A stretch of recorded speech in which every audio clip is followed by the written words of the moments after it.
Facultad de Ciencias Políticas y Sociales presenta En su propia voz, el debate de nuestro tiempo. Un programa de análisis y reflexión de la agenda política y mediática de México y el mundo. Con Marta Gloria Morales Garza, Efraín Mendoza Zaragoza, Marcela Ávila Egleton y Antonio Flores González. Comenzamos.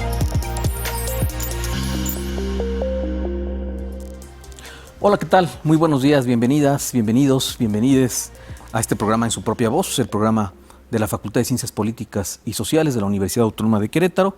Les saluda Antonio Flores González, conductor por esta ocasión, por esta semana. Estamos transmitiendo en vivo desde las instalaciones de la televisora universitaria. Agradecemos, como siempre, a todo el equipo que hace posible esta transmisión, todo el equipo de producción. También nos escuchan ustedes por Radio Universidad Autónoma de Querétaro, el 89.5 de frecuencia modulada. Estamos hoy pues iniciando este programa con un tema que hemos abordado en varios programas anteriores, pero que requiere que constantemente estemos haciendo memoria y actualización de él por la gravedad del tema, y es abordando el tema del genocidio en Palestina, y particularmente hoy vamos a hablar de lo que fue la Global Sumud Flotilla, la flotilla de la población civil de 46 países, al menos 46 países, que en diferentes embarcaciones endebles cruzaron el Mediterráneo, partiendo de Barcelona a finales de agosto, y que fueron interceptados y secuestrados todas estas personas por el gobierno de Israel, secuestrados en aguas internacionales, por eso se puede hablar en esos términos, y sin ninguna justificación jurídica, sin ninguna razón jurídica, alguna falta que cometiera esta flotilla, sino que, amparada en el derecho internacional, buscó y logró romper el cerco a Gaza, cuando menos el cerco mediático, pues en buena medida, y buscaba llevar también ayuda humanitaria. Para eso tenemos hoy, y agradecemos muchísimo la presencia de Luis Enrique Holguín. Luis Enrique Holguín es compañero nuestro aquí en la Universidad Autónoma de Querétaro. Él es biólogo, egresado de aquí, sí, también, ¿verdad? De la UAC. Con interés en la botánica y la ecología, y labora actualmente en la coordinación de sustentabilidad de nuestra universidad. Participa en el colectivo Querétaro con Palestina desde el año 2024, y él nos hace favor de estarnos acompañando aquí en el estudio, y esperamos en unos momentos más estar conectados con Sol González Eguía. Ya está conectándose con nosotros. La presento a ella. Ella hizo parte de esta flotilla hacia Palestina, de la Global Sumud Flotilla. Es una de las 6 personas mexicanas que estuvo en la flotilla, y que fue, como ya lo dijimos, detenida, secuestrada por el gobierno israelí. Ella es psicóloga social y tiene experiencia. Es muy importante que sea psicóloga social también, porque puede leer de una forma muy particular esta experiencia. Además, porque ella tiene experiencia en trabajo con refugiados migrantes en Guatemala, y con refugiados en Europa, refugiados bosnios, y ha abordado, entiendo, temas de la guerra, relacionados desde la psicología social, los traumas de guerra. Entonces le damos también la bienvenida a Sol González Eguía. Muchas gracias por estar con nosotros. Muchas gracias por la invitación. Es todo un honor estar aquí el día de hoy. Créame que el honor y el gusto es de nosotros. Antes que nada, pues reconocer la valentía, la humanidad y la dignidad que llevaron ustedes en la flotilla. Creo que representando en buena parte a muchos mexicanos y mexicanas que estuvieron acompañando desde tierra, como ustedes dicen, la flotilla en tierra, esta experiencia. Entonces empezamos, Sol, si gustas, que nos comentes, para poner en términos a mucha gente que a lo mejor no tiene el conocimiento, los antecedentes, ¿qué fue la flotilla? ¿Cuáles eran los objetivos de la flotilla? ¿Y quiénes compusieron esta flotilla? Bueno, pues la flotilla es un proyecto que ha venido sucediendo ya durante muchos años, que ha tenido como objetivo romper el cerco que hay instalado por Israel en Gaza y abrir un corredor humanitario. Ha habido otras flotillas que han intentado llegar, pero que eran un solo barco o un barco muy grande.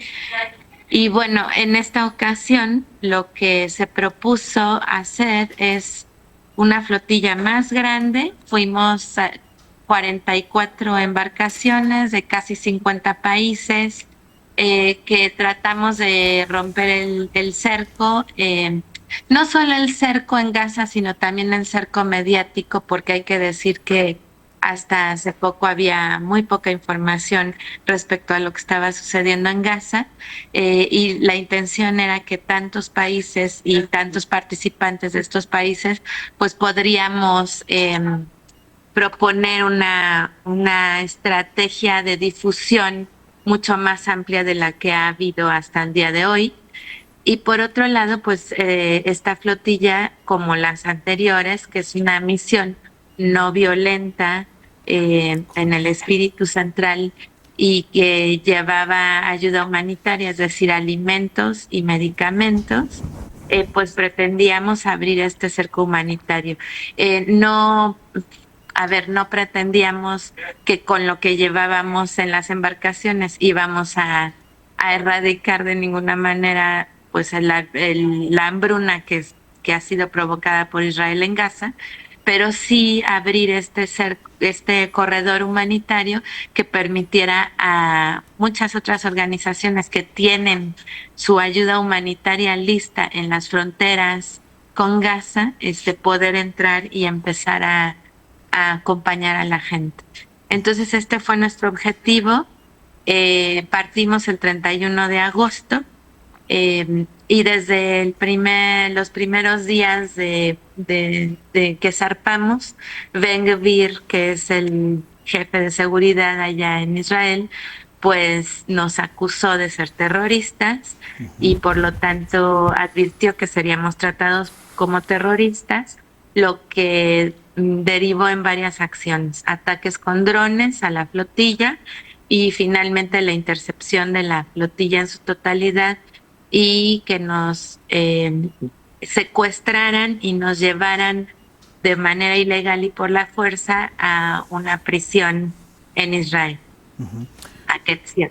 Sí, es importante solo entonces mencionar que son población civil, aunque había algunos diputados o exdiputados por ahí europeos, pero mayoritariamente era población civil e iban con sus propios recursos, no con el apoyo de ningún Estado, ¿verdad?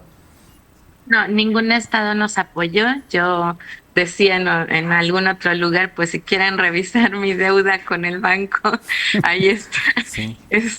Sí, cada quien buscó sus propios recursos para poder acceder a esta misión, aparte de que se hizo una recaudación importante de donativos de la ciudadanía. Cada delegación hizo una recaudación de donativos con los que, bueno, se pudieron llevar a cabo todas las acciones que implicaban pues sumarse a esta misión, porque no era solo subirse al barco, claro, sino toda la cuestión legal, toda la cuestión logística, pues se cubrió con donativos de las ciudadanías de los diferentes países. Hubo países muy entusiastas que apoyaron muchísimo, ¿no?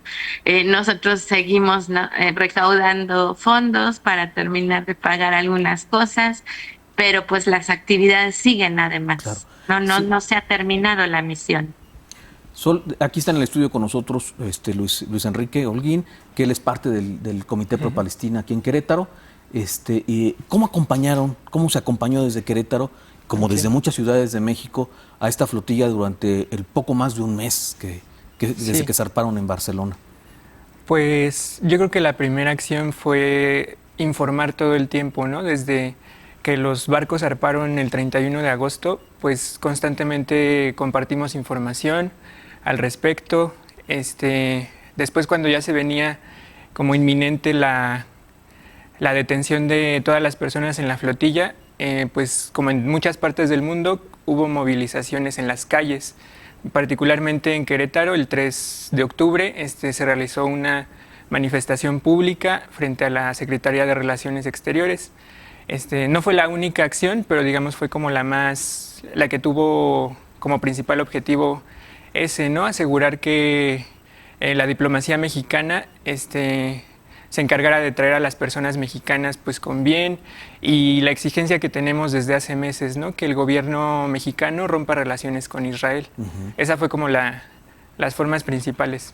Que algo importante es también mencionar que nuestra universidad, a partir de la rectoría, de un comunicado de rectoría, suspendió las relaciones y los acuerdos que tiene con instituciones y organizaciones del Estado de Israel, que creo que eso es un logro también de la movilización, porque en buena parte esta movilización fueron universitarios, ¿no? Y han sido pues universitarios, ¿no? La comunidad universitaria. Sí, claro, fue un avance importante. La UAC es de las pocas instituciones públicas universitarias que se comprometió a romper relaciones con Israel. Entonces ahora toca pues a los colectivos, a la ciudadanía, perdón, asegurarnos que de verdad rompa pues el nexo, ¿no? Que tiene con el ILAN en particular. Claro. Sol, sabemos pues que la importancia y la intención pues de la flotilla pues es hacer la denuncia pues del genocidio, de la hambruna que está viviendo Palestina, particularmente pues en Gaza, pero también creemos que es muy importante hacer la denuncia y conocer pues las vejaciones que ustedes sufrieron, porque las vejaciones que ustedes sufrieron es un reflejo también, aunque sea en una dimensión menor a la que está sufriendo un pueblo que está sufriendo un genocidio como Palestina, pero que es muy importante políticamente, ¿no? ¿Cómo fueron ustedes asaltados, la flotilla? ¿Cómo fueron secuestradas, y cómo fueron tratados en un principio, entiendo, por el ejército de Israel y después ya en tierra por la policía israelí? Por favor, cuéntanos cuál fue el trato que recibieron. Bueno, en primer lugar hubo muchos intentos de amedrentarnos, ¿no? Esto tiene que ver con las amenazas de ser acusados de terroristas, y posteriormente hubo 2 ataques a las barcos principales de la flotilla a través de drones, y posteriormente, creo que fue por ahí del 24 de septiembre, hubo un ataque a la flotilla en su conjunto, lo cual es inaudito, ¿no? Un estado que decide atacar a una flotilla llena de gente civil, voluntarias y voluntarios, pues con la intención de no solo de asustar, sino de hacer daño. Se dañaron algunas de las embarcaciones finalmente. ¿Esto fue en Túnez y después en aguas internacionales, entiendo? Esto fue casi llegando a Creta, ¿no? Bueno, los primeros ataques fueron en Túnez, sí, en el puerto, y posteriormente en aguas pues de Grecia. De Grecia, ¿no? Además.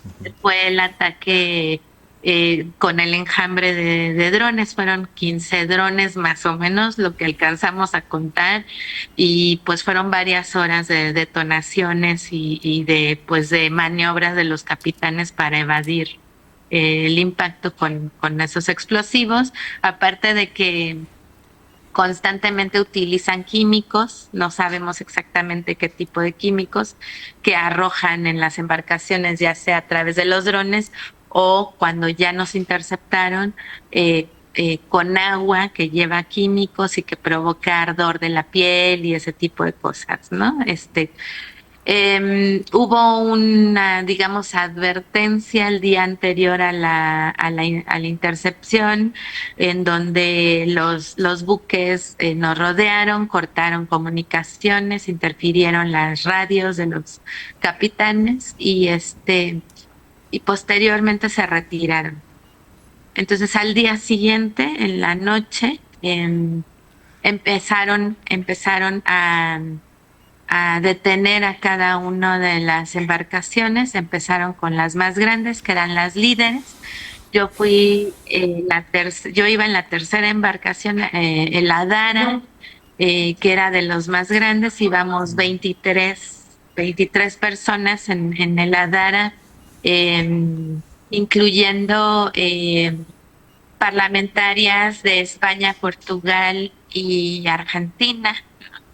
y el resto éramos pues civiles, ¿no? Comprometidas con varios movimientos y actividades de promoción de derechos humanos. Eh, Ahí nos abordaron los militares el barco. La primera estrategia que ellos querían implementar era que nuestro capitán o alguien de nuestra tripulación dirigiera el barco hacia Israel.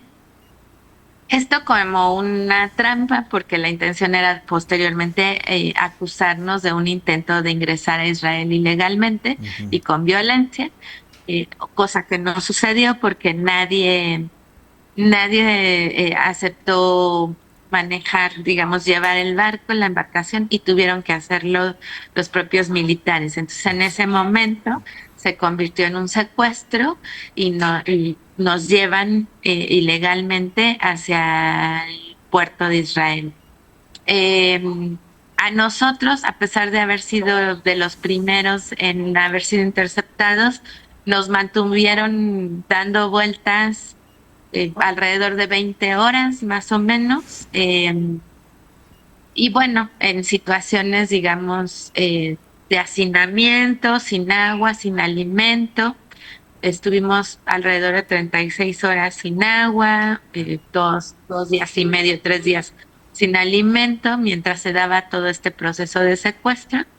Finalmente, después de unas 20 horas, nos llevaron al puerto de Ashdod y ahí nos entregan a la policía.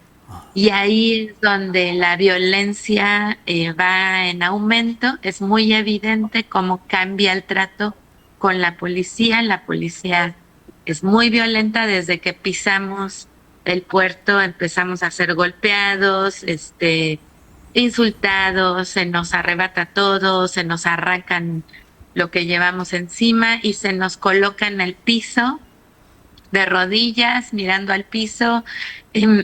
Algunas compañeras y compañeros durante más de 7 horas estuvieron arrodillados y con indicaciones constantes de no mirar, de si ayudábamos a alguien o tratábamos de ayudar a alguna compañera a traducir, éramos golpeados. Ahí fue donde llegó Ben-Gvir, que creo que yo no las he visto, pero me comentan que hay unas grabaciones donde él nos está acusando de ser asesinos de niños, terroristas. Ahí hay una respuesta por parte de los miembros de la flotilla que empezamos a gritar Free Palestine y él se sorprende, pierde el control por completo. Es como que no esperaba que hubiera una respuesta. Creo que están muy acostumbrados a someter a través del terror y en esta ocasión pues nuestras condiciones eran diferentes, eran condiciones digamos de privilegio en términos de que pues había mucha gente en tierra, la flotilla en tierra que estaba apoyándonos, que estaba poniendo su mirada en nosotras y nosotros y que estaba en las calles ya, ¿no? Entonces eso nos permitía responder de otra manera a la situación. Ahí hubo todo tipo de terrorismo psicológico. Se nos negó el acceso a un abogado y al acompañamiento consular. Hubo que presionar mucho. En mi caso presionamos por horas para no firmar ningún documento sin la presencia de un abogado. Sin embargo, a muchas otras compañeras y compañeros no se les permitió ese acceso. Nuestro embajador estuvo ahí, pero nunca se le permitió el acceso tampoco, así que no tuvimos ningún acompañamiento consular en ese momento. Constantemente se nos preguntaba a qué se debía nuestra visita, como poniendo trampas, ¿no? Y bueno, la respuesta era no es una visita, es un secuestro, etcétera. Se nos ponían documentos en hebreo que no entendíamos, entonces hubo que insistir mucho en negarse a firmar cualquier documento.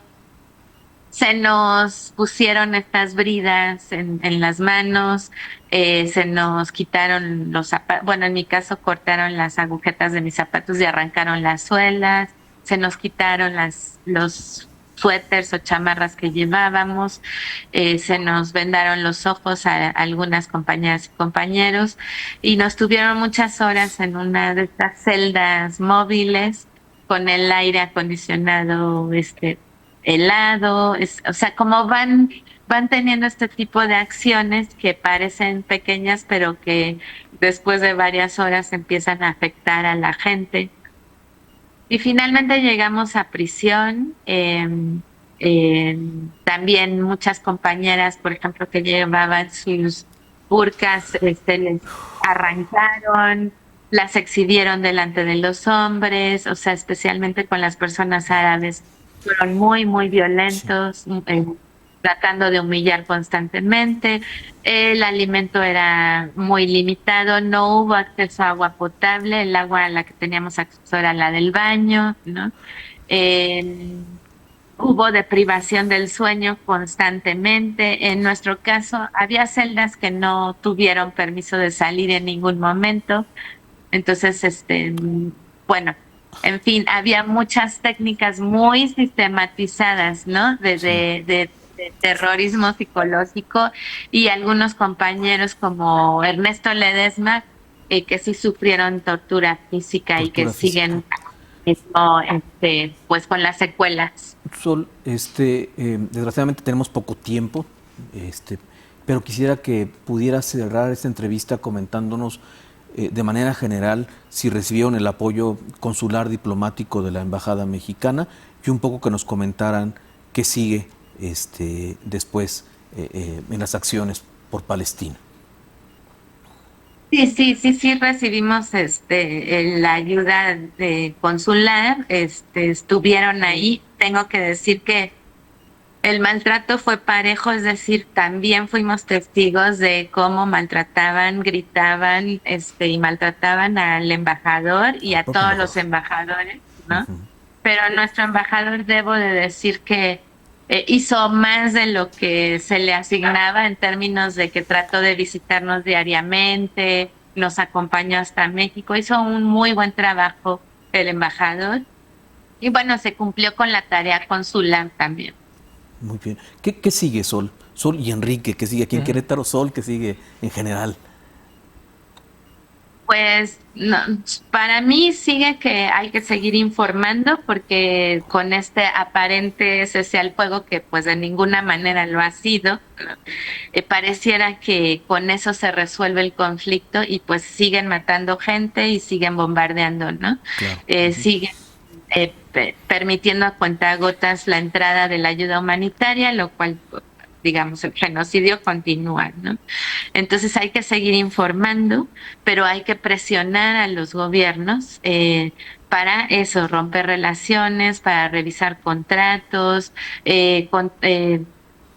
este tema de la compra de armas y los entrenamientos hay que cancelarlo, y también tenemos una obligación legal desde el derecho internacional, claro, sí, tener acciones concretas para detener el genocidio. Entonces, pues seguir boicoteando, ¿no? Ajá. Y seguir presionando a los estados. Sí. Rápidamente, ¿qué tenemos, Luis Enrique? Sí. Perdón por el breve tiempo que tenemos aquí en Querétaro. Bueno, en Querétaro con Palestina seguimos con las actividades. Las más próximas, el viernes va a haber una proyección de cine en el Café Shore, en la calle de Hidalgo. Posteriormente, el 1 de noviembre, va a haber un mercadito y un toquín para recaudar fondos para familias gazatíes. Están totalmente invitadas. Y el 5 y 6 de diciembre tenemos como ponente invitada a la doctora Silvana Rabinovich. Pueden seguir las redes sociales de Querétaro con Palestina y ahí van a encontrar como la información desglosada. Luis Enrique y Sol González, muchísimas gracias. Nos despedimos. Agradecemos no solamente que estén aquí, sino todo lo que están haciendo por la humanidad. Muchísimas gracias, Sol González. Ojalá que tengamos nuevamente oportunidad de hablar contigo. Gracias, muchas Enrique. Gracias. Y sobre todo muchas gracias a Luis Enrique y todo lo que están haciendo e hicieron desde tierra, que fue vital. Muchas gracias. Los esperamos el siguiente martes aquí en el programa En su propia voz. La Facultad de Ciencias Políticas y Sociales presentó En su propia voz, el debate de nuestro tiempo. un programa de análisis y reflexión de la agenda política y mediática de México y el mundo. Con Marta Gloria Morales Garza, Efraín Mendoza Zaragoza, Marcela Ávila Egleton y Antonio Flores González. Gracias por acompañarnos.